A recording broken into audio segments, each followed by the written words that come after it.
What's up, guys? Desean Strickland here reporting on the UFC MMA news today. Not too much news, but today we're going to be talking about the update of the middleweight rankings and why I disagree with some of them. Shara Bullet's making some excuses for his loss to Michael Venom Page. UFC cuts a top 10 heavyweight, which is crazy in my opinion. Some news on Ilia Topuria's brother. Bryce Mitchell update on the whole situation with him.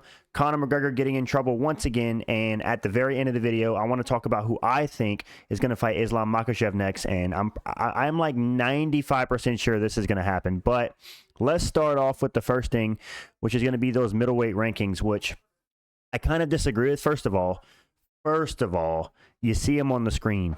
Bo Nickel. How on earth is Bo Nickel ranked at number 15? Dude beat Paul Craig in the most lackluster decision I've ever seen in my entire life. Gave me like flashbacks of his spars and Namajunas Now, it wasn't that bad, but I'm sorry, dude. Beating Paul Craig does not get you into the rankings. You already know Dana White is the reason that Bo Nickel is in the rankings. For whatever reason, Dana White loves Bo Nickel. He's trying to promote him heavily. This guy was on the main card of UFC 300 and UFC 308. They're shucking Bo Nickel on main cards. And what I think is happening is he's getting a lot of hate from the fans because they're trying to shove him down our throat. Like, we understand Bo Nickel's kind of a rookie in the UFC, you know? But he always pulls that card. Like, I've only been fighting 3 years, but then he says he can beat Khamzat. Then he gets mad because of criticism. But nonetheless, Dana White slides Bo Nickel in at number 15, and also Roman Kopylov slides in at number 14, replacing Shara Bullet and Michelle Pereira. I don't mind Roman Kopylov being ranked, but Bo Nickel being ranked is a joke. Get him out of the rankings. He hasn't beat anybody impressive to be in the rankings. Paul Craig sucks, and all of his other wins are nobody. So I'm not even a Bo Nickel hater. I like guys to earn their way into the rankings and not just get handouts. And I feel like the UFC's given Bo Nickel handouts by putting him in the rankings. But nonetheless, over the weekend, we had Nasruddin Imavov versus Israel Adesanya. Nasruddin finishes Izzy in the second round by a TKO, and they moved Nasruddin to number 2, which I actually agree. I do think he should be above Khamzat, and that's because he's beat more top contenders than Khamzat. He's beaten Israel Adesanya. He's beaten Jared Cannonier. He's beaten Brendan Allen. So he's beaten a bunch of guys, whereas Khamzat Chimaev's only win in the middleweight division is Robert Whittaker, which is a great win, but Nasruddin has done more. And originally, I was like, man, Khamzat should get the title shot no matter what happens. Like, there's no way you give Imavov a title shot over him. But honestly, you could make a real strong argument that Nasruddin Imavov, based on his wins, deserves it more than Khamzat. And what better way to decide who gets the winner by putting them together? Nasruddin Imavov versus Khamzat Chimaev. Nasruddin took no damage in that fight versus Izzy. He was pretty clean. Nobody got cut or anything, as far as I'm aware. So maybe in the summertime you do Nasruddin Imavov versus Khamzat Chimaev, and the winner gets to face for the belt next. Or you just give Khamzat a title shot because he was promised a title shot at welterweight, and then he moved up to middleweight. He destroys Robert Whittaker, and they promised him another title shot. So it would be kind of crazy to not give him one. But off of merit and meritocracy, you could argue that Nasruddin deserves it more. But I agree with Nasruddin being number 2, Khamzat being number 3. Here's my issue. Israel Adesanya is number 4. To me, that is absolutely insane. Listen, I know he has 2 wins over Whittaker, but I could argue that Israel Adesanya should be number 6. Move Whittaker up to 5, or leave Whittaker at 5, and Cal Barajo should be 4. Israel Adesanya is 1-4 in his last 5. In what world should he be ranked in the top 5? Is Israel Adesanya the first fighter in UFC history to be 1-4 in his last 5 and be in the top 5? Like, that to me is insane. Listen, I know he was a dominant champion, and I'm not trying to be an Israel Adesanya hater, but he should have fell out of the top 5 in my opinion. Cal Barajo should be number 4. Robert Whittaker should be number 5. And Israel Adesanya should be number 6, just based off of recent performances. I understand Izzy's losing to the best. He's losing to Dricus, Strickland, Nasruddin, and who else did he lose to? Alex Pereira. I get it. He's losing to the top of the top. But at the end of the day, 1-4 in your last 5, you're still losing, man. No way you should be in the top 5. And I know Robert Whittaker's coming off a loss, but he's not 1-4 in his last 5, you know? But either way, I disagree with Izzy still being in the top 5, despite having only 1 win in the last 5 fights he's had. So, yeah. Cal Barajo, shout out to him. He should be in the top 5. Looking at the middleweight division, we obviously have Sean Strickland going to be fighting Dricus this weekend. Maybe you do Imavov versus Chimaev. If Adesanya wants to keep fighting, maybe you do him versus the winner of Marvin Vettori, Roman Dolidze, give him some time off. Cal Barajo should fight Robert Whittaker next. Jared Cannonier is fighting Gregory Rodriguez. Brendan Allen's fighting Anthony Hernandez. Or maybe you do Izzy versus Paulo Costa too. That'd be interesting for the build-up. Yeah. Oh, Michelle Pereira moved up in the rankings to number 13. I didn't even notice that. That's even worse. How on earth is Michelle Pereira number 13 in the rankings when he's coming off a loss to Anthony Hernandez? So Anthony Hernandez smokes Michelle Pereira and Roman Kopylov, and he's only one spot ahead of him. Bro, honestly, I wouldn't even mind Anthony Hernandez being like number 7 or 8. Jared Cannonier's on like a 2-fight losing streak. Izzy's 1-4 in his last 5. Marvin Vettori hasn't fought in a year and a half. Brendan Allen got cooked by Nasruddin. I don't know, man. The middleweight rankings are all over the place. I don't agree with like most of this list, but let me know what you guys think. Do you think that Izzy should be ranked number 4 despite being 1-4 in his last 5? Am I just hating? Let me know what you think about these rankings. And Dana White, we know it's you that got Bo Nickel in the rankings, so don't try to play it stupid like you didn't. But yeah, that's my opinion on the middleweight rankings after this weekend's card. Let's get on to the next thing I wanted to talk about, which is Shara Magomedov making excuses for his loss against Michael Page. Now, first of all, people like to run with the narrative that Shara Magomedov has one eye, and it's so admirable and impressive that he fights with one eye. And I can agree. I respect him for being willing to step into a UFC octagon with one eye. That in itself is very admirable and brave. But at the end of the day, you chose the UFC to fight it as a profession. So Dana White making excuses for him that he only has one eye is kind of cringe. And he basically detailed a slew of health issues after UFC Saudi that led to the loss against Michael Page. First of all, I think a fully healthy Shara Magomedov 100% loses to Michael Page. I think Michael Page outstrikes him. Michael Page's style is just tailor-made to beat a guy like Shara Magomedov. Just light on his feet, the karate stance, in and out, too fast. Shara, I mean, if you're taking Antonio Tricoli to the 3rd round, it ain't looking too good for you, man. And he basically cited some health issues with his intestines and his stomach, and he had a couple different things going on. But at the end of the day, Michael Page made a very great point about this.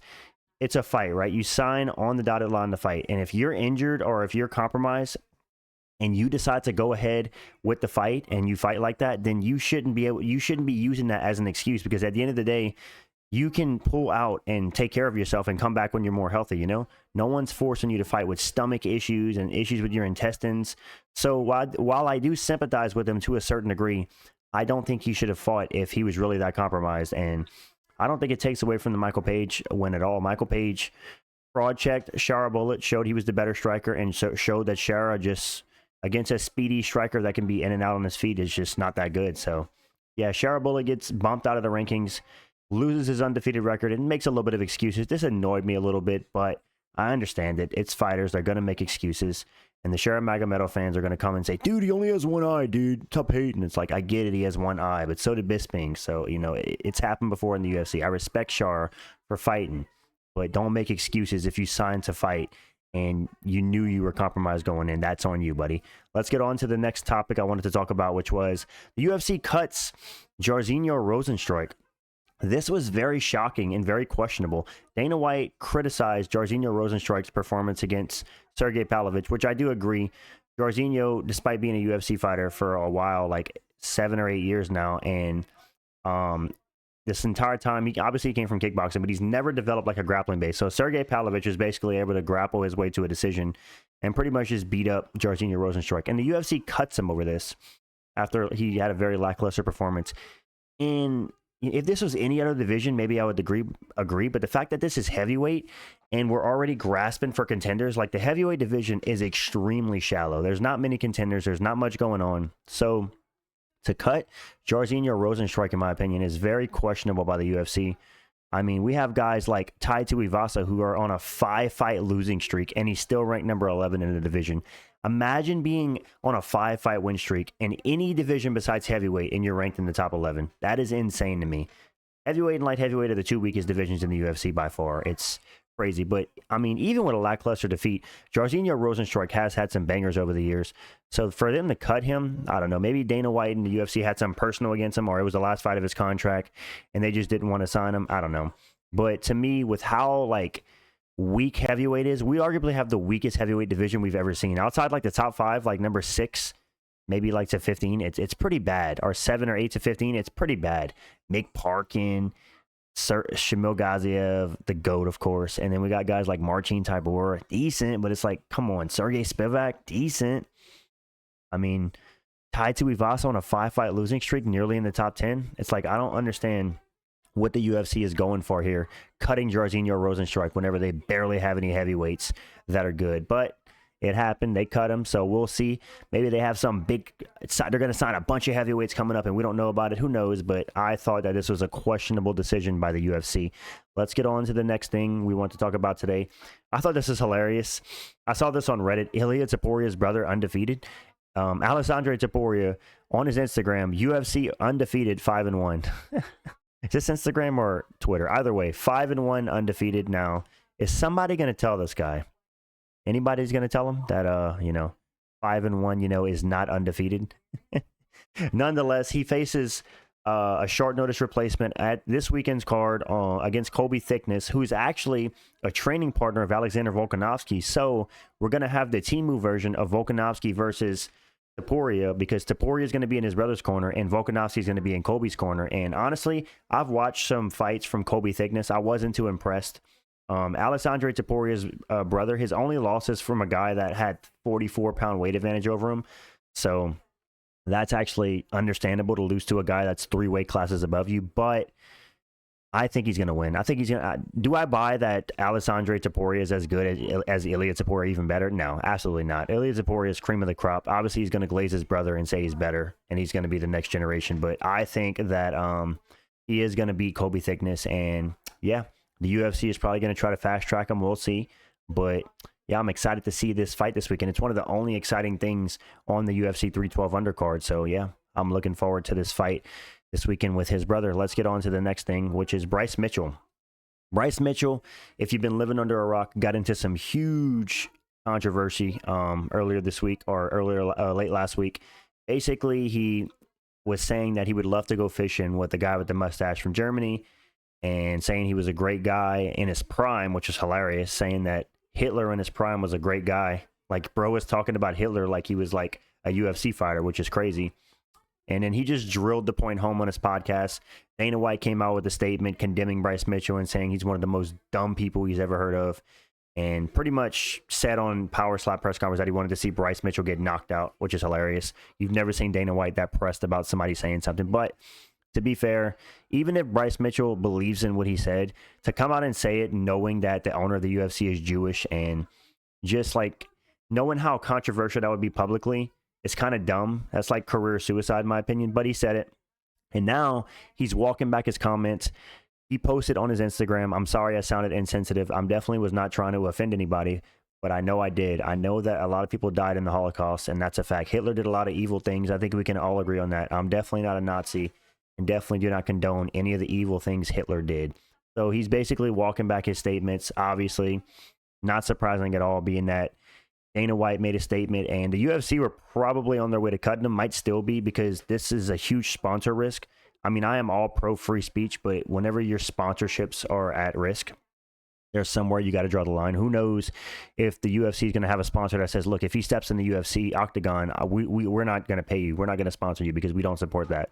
So yeah, I guess it is good for his career for him to walk back the comments, even if it is what he truly believes, because obviously saying something so outrageous on the first episode of your podcast is crazy. But yeah, Bryce Mitchell walks back his comments, and yeah, that's pretty much all there is to say about that. I wonder who the UFC is going to give this guy next. I wonder if they're going to shadow ban him from getting a contender that's above him in the rankings, and he's going to make him fight backwards. Maybe you do Bryce Mitchell versus Doo Ho Choi, but or Bryce Mitchell versus Josh Emmett rematch. We all want to see that. Let's get on to the next thing, which is Conor McGregor crashing out again. Man, Conor McGregor is having quite the 2025 from his civil case that he lost and got convicted of sexual assault last month, and then beginning of the year by crashing out at the bare knuckle press conference, clearly coked out of his mind. And then he went after Paul Hughes after Paul Hughes was seen on camera telling Usman Nurmagomedov that he respects him and that he's not like Conor McGregor. And then he crashes out again on Khabib on Twitter, dropping the N-word multiple times in a racist-filled rant. And now he's caught on video spitting on a Khabib Nurmagomedov fan. Basically, a guy went up to Conor and said, "Let's go, Khabib," and then Conor spit on him. First of all, the fan is an idiot for walking up to Conor McGregor saying anything about Khabib. He should have known, like, I'm not saying I agree with what Conor McGregor did, but to walk up to Conor and say anything about Khabib and then be surprised if you get spit on is hilarious. But Conor McGregor proves once again that he's just a complete scumbag and that Khabib lives in his head rent-free 24 hours a day.